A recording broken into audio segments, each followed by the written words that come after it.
नमस्कार दोस्तों, स्वागत है आपका जीएस एवरीडे के 5 मिनट्स एवरीडे सीरीज में, जहां हम 25 ऑनलाइन क्वेश्चंस को डिस्कस करेंगे जो कि आपके किसी भी एग्जाम्स के लिए मील का पत्थर साबित होगा। चाहे आप बीपीएससी की तैयारी करते हो या बीएसएससी, सीजीएल, सब inspectors, SSC, NTPC, high court, state PCS या अन्य किसी एग्जामिनेशंस के।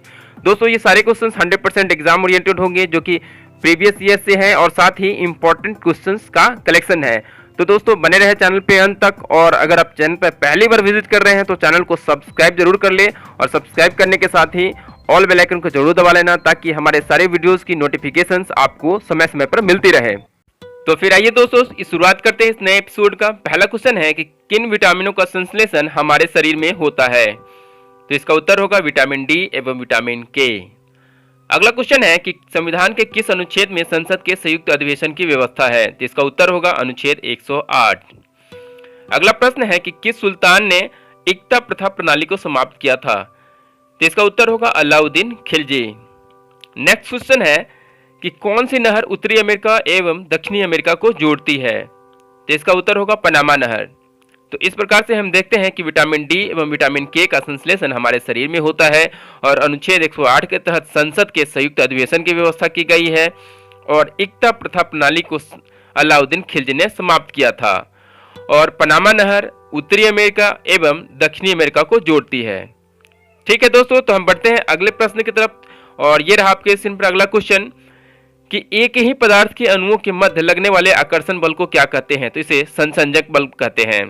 अगला क्वेश्चन है कि संयुक्त राष्ट्र शरणार्थी उच्चायोग यूएनएचसीआर का मुख्यालय कहाँ है? तो यह जनेवा में है। अगला क्वेश्चन है कि रक्त के प्रवाह को रोकने के लिए किस रसायन का प्रयोग किया जाता है? तो फेरिक क्लोराइड का प्रयोग किया जाता है। और नेक्स्ट क्वेश्चन है कि किस पक्षी विहार में काला हिरन और साइबेरियन क्रेन पाया जाता है? तो यह घाना पक्षी विहार राजस्थान है। अगला क्वेश्चन है कि आयोडीन के टिंचर में क्या निहित होता है? तो एल्कोहल में आयोडीन का विलयन होता है। तो इस प्रकार से हम देखते हैं एक ही पदार्थ के अणुओं के मध्य लगने वाले आकर्षण बल को संसंजक बल बोलते हैं। संयुक्त राष्ट्र शरणार्थी उच्चायोग का मुख्यालय जेनेवा में है। रक्त के प्रवाह को रोकने के लिए फेरिक क्लोराइड का प्रयोग किया जाता है और काला हिरन और साइबेरियन क्रेन घाना पक्षी विहार राजस्थान में पाया जाता है और आयोडीन के टिंचर में एल्कोहल में आयोडीन का विलयन होता है। अगला क्वेश्चन है कि सिंधु एवं गंगा नदी प्रणालियों के बीच जल विभाजक किसके द्वारा बना हुआ है? तो यह अरावली श्रेणी के द्वारा बना हुआ है।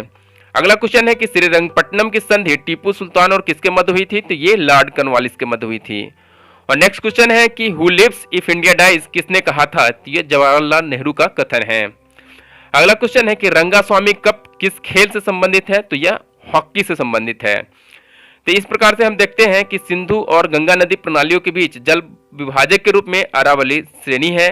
और अगला था कि श्रीरंगपट्टनम की संधि टीपू सुल्तान और लॉर्ड कॉर्नवालिस के मध्य में हुआ था और who lives if India dies यह कथन जवाहरलाल नेहरू जी का है और रंगास्वामी कप हॉकी के खेल से संबंधित है। तो चलिए बढ़ते हैं अगले प्रश्न पर। अगला क्वेश्चन है कि ऑरेंज बुक किस देश की सरकारी रिपोर्ट का प्रकाशन है? तो यह नीदरलैंड है।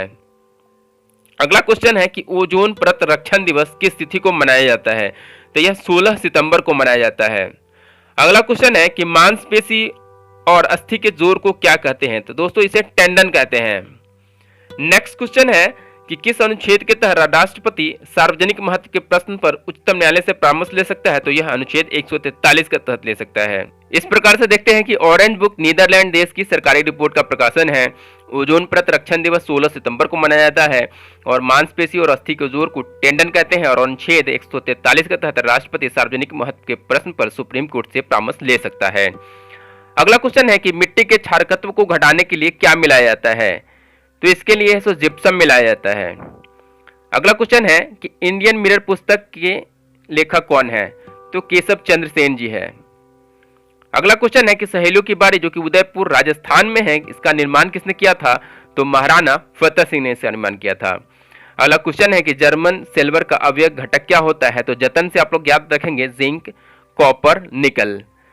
ठीक है, तो इस प्रकार से देखते हैं कि मिट्टी के क्षारकत्व को घटाने के लिए जिप्सम का प्रयोग किया जाता है। इंडियन मिरर पुस्तक के लेखक केशव चंद्र सेन जी है और सहेलियों की बारी जो कि उदयपुर राजस्थान में है महाराणा फतेह सिंह ने किया था और जर्मन सिल्वर में जिंक, कॉपर और निकल होता है। जतन से आप लोग याद रखेंगे। अगला क्वेश्चन है कि भारत के मैनचेस्टर के रूप में कौन सा नगर जाना जाता है? तो ये अहमदाबाद है। अगला प्रश्न है कि बाउल गायकों के साथ कौन सा भारतीय प्रदेश संबंध रखता है? तो यह पश्चिम बंगाल है। अगला क्वेश्चन है आपके स्क्रीन पर, वांडी वस्किलराय जिसमें अंग्रेजों ने फ्रांसीसियों को बुरी तरह से परास्त किया था, कब हुआ था? तो यह 1760 ईस्वी में हुआ था। और नेक्स्ट क्वेश्चन है कि यूएन की मान्यता प्राप्त 6 भाषाओं में से मुख्यतः कार्यकारी 2 भाषाएं कौन हैं? तो यह अंग्रेजी और फ्रेंच है। इस प्रकार से हम देखते हैं कि भारत के मैनचेस्टर के रूप में अहमदाबाद को जाना जाता है। बाउल गायकों का संबंध है सो पश्चिम बंगाल से है। और वांडी वस्किलराय जिसमें अंग्रेजों ने फ्रांसीसियों को बुरी तरह से परास्त किया था, 1760 ईस्वी में हुई थी। और यूएन की मान्यता प्राप्त 6 भाषाओं में से कार्यकारी भाषा अंग्रेजी और फ्रेंच है। ठीक है दोस्तों, इस एपिसोड को यहीं तक रखते हैं। और अगर आपको हमारा प्रयास अच्छा लग रहा है तो चैनल को सब्सक्राइब करने के साथ ही अपने दोस्तों में ज़्यादा से ज़्यादा शेयर करना और वीडियो को लाइक करना मत भूलना। और अगर आपकी कोई महत्वपूर्ण फीडबैक है तो वो भी कमेंट जरूर करना। आप हमारी हर बार ही कोशिश रहेगी कि एक कम समय में एक बेहतर से बेहतर है सो कंटेंट आपको उपलब्ध कराया जाए। ठीक है दोस्तों, तो हम फिर मिलते हैं अगले वीडियो में ऐसे ही महत्वपूर्ण जानकारियों के साथ। तब तक के लिए आपका बहुत बहुत धन्यवाद।